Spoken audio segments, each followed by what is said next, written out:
y'all. Glad you came back for another one. Appreciate everybody coming back, and hello to everybody that's new.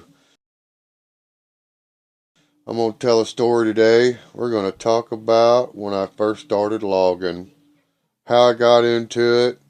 Now, I did it for quite a few years, so we're going to start at the beginning and work our way through, and might be more parts to this, I don't know. But I want you to go get your soft drinks and go have your smoke and go do whatever it is you got to do, because I want you to listen to the whole story. If you miss anything, the next one's not going to make any sense. Everybody knows how that works, right? So go do what you got to do so we can get this party started. Let's go. All right, I'm glad you came back. And I'm glad you hung in there through the intro.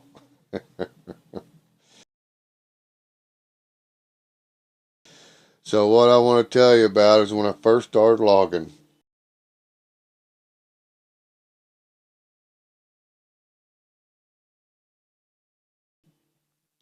So I was pretty young, around 15, 15 and a half, something like that.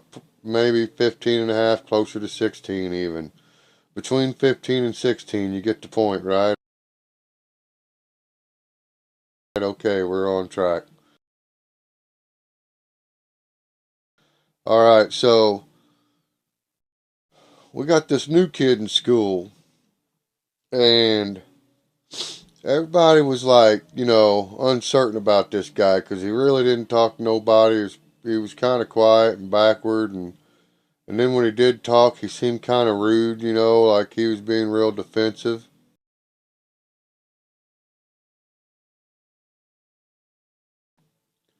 So where I grew up, we had a little tiny school, and everybody knew everybody, like literally from the hospital when you were born, you met each other there.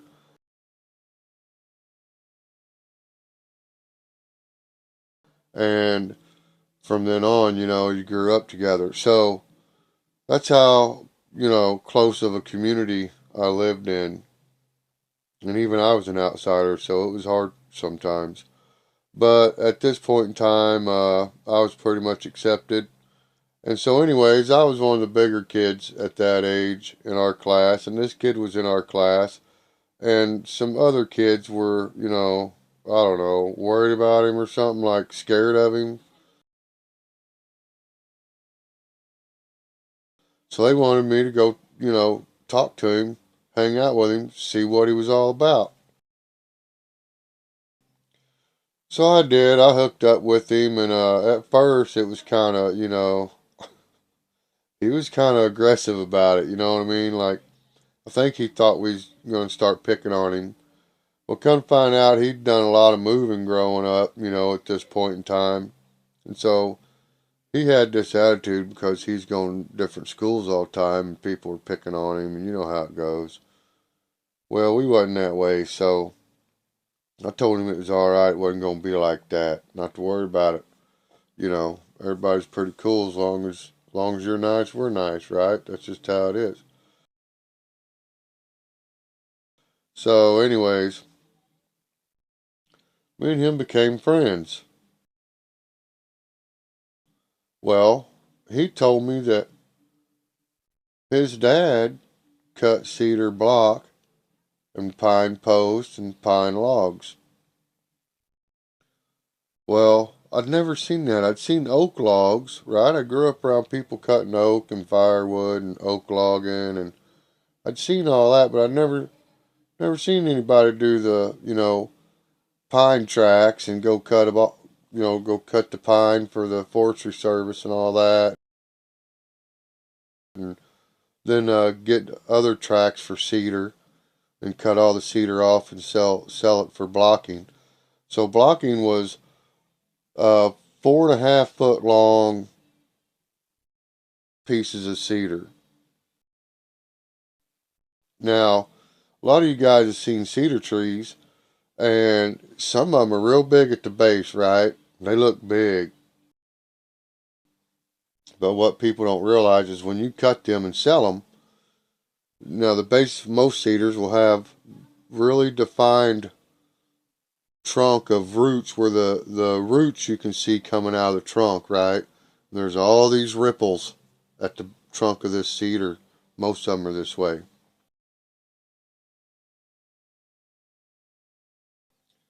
So when you cut a cedar down, wherever, however deep them ripples go in, that's where they measure from. The closest, most narrowest distance is what you get paid for. So cutting them great big ones, the trunk usually, there's really not a lot of money in them. But anyways, so cedar block are 4.5 foot. I think we cut them at 5 foot just to make sure, or something like that. We cut them long. And then pine posts were pine trees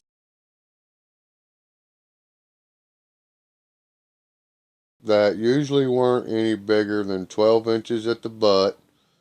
They were 8 foot long, a little bit over 8 foot, few inches over, like 8'2" or something, 8'3". Pine logs were pine trees that had a butt cut of anything bigger than 12 inches in diameter. Okay, so what we would do is usually we would lease or rent tracks from the United States Forestry Service. So they have pine farms, I guess, pine tree farms where the National Forest Service planted big, I mean big, strips of pine trees.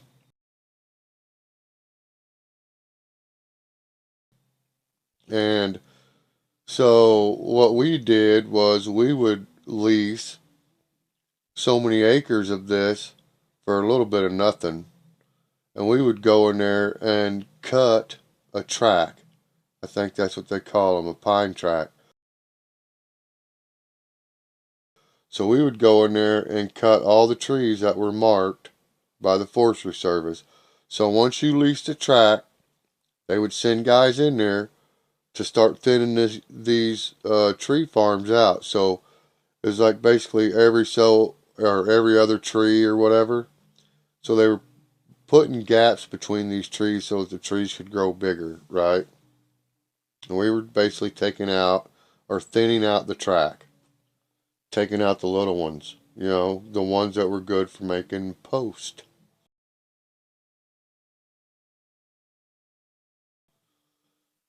Okay, so he tells me that's what his dad does, right? And I'm like, oh man, I want to try that out. So I get him to, finally let me stay the night one weekend so I can go help him and his dad cut these pine posts and cedar block.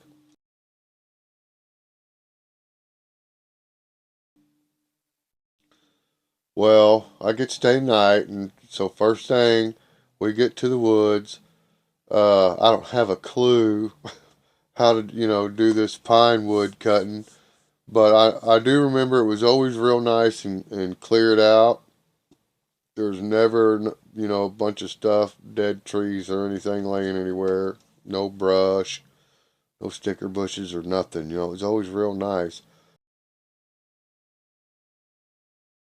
And sometimes we even had tracks on the army base that was where I grew up, close to where I grew up. And that was fun, but that's a different story. I'll have to tell that later on in the story. Probably in part 2 or 3 or something, I don't know. But anyways, so when we first start, it's not like that. It's regular, just National Forest track, and it's not even too far from his house. And we go out there and we start cutting these posts. Well, when I seen logging, they were using tractors and horses or something to pull these logs out of the woods, you know what I mean? Okay, so pine is a soft wood and is actually pretty light, real light. And cedar is considered a hardwood but it's light like pine. And eventually, you manage to learn how to handle this without hurting yourself, and you can do it all day.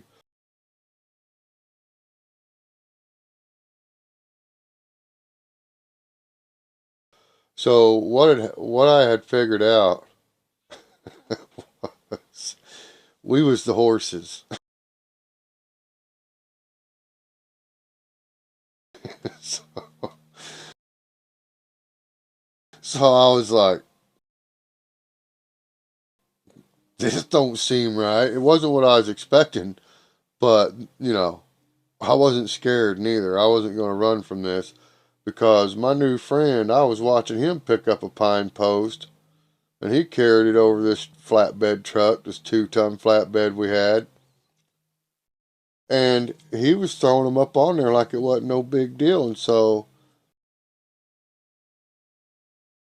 I just followed suit. I paid attention to how he was bending down and picking this post up, stand it up, and get under it, and try to find the center. You will. And it's actually a good idea to have it a little bit back heavy, where you kind of hold it down in the front with your hand.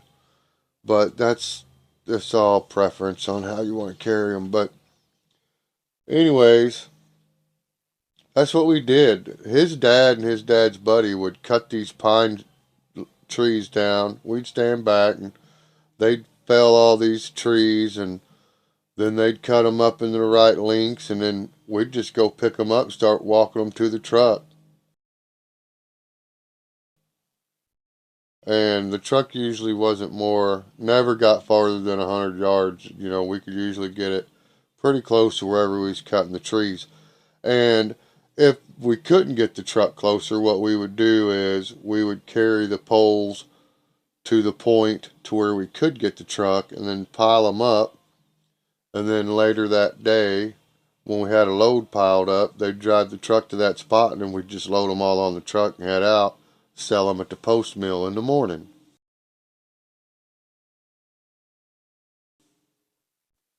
Okay, so that was fun and I liked it. So the cedar blocking was about the same, except they were shorter.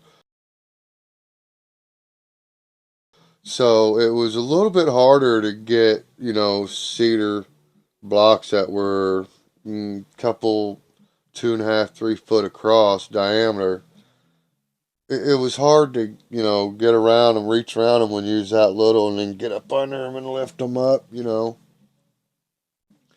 But eventually you learn a technique for that too, and we could carry some pretty big ones. And then when it come to putting them on the truck, and as it got loaded on the truck, it would get higher and higher, just like stacking hay. Well, we cut our teeth on bucking hay. So it was about the same way with throwing a log up or a post or throwing up a cedar block. You just you get up to the truck, you lean it over, you get up under it, and you use your knee with your hand and you push it up, give it a boost with your knee and chuck it up. And then there's a guy on the truck that'll grab it and he'll stack it, and then, okay, so it's really not that hard, but what it was a really good way to get big. So I definitely started getting big, and I went from the scrawny kid to a big kid. Pretty quick, almost over one summer. But anyways, that's how I got started in logging, and I eventually ended up moving out and moving in with him and his family and lived with them for a couple to a few years, 2 or 3 years, before I met my oldest daughter's mom, and, moved out and started making a family and all that. But, and there's still a whole lot of stories in between. But that's how I started, and I moved in with them, and then just basically, that's what I did every day. Now, the logging story could go on and on, but There are parts of this logging career where I had some pretty good mishaps. But this here story is just to get us started. So I hope everybody out there has a blessed day. And just a little story to let you see where we're headed with the next one. This one's kind of short. They're usually longer. And if something's bugging you, call a friend, call a family member, call 988. Hundreds of thousands of people out there love you and care about you, don't want to see you hurting, and they'll do anything to help you. You know what I'm saying? So when something's creeping up on you, squatch it. Don't sweat it. Keep on keeping on. Peace.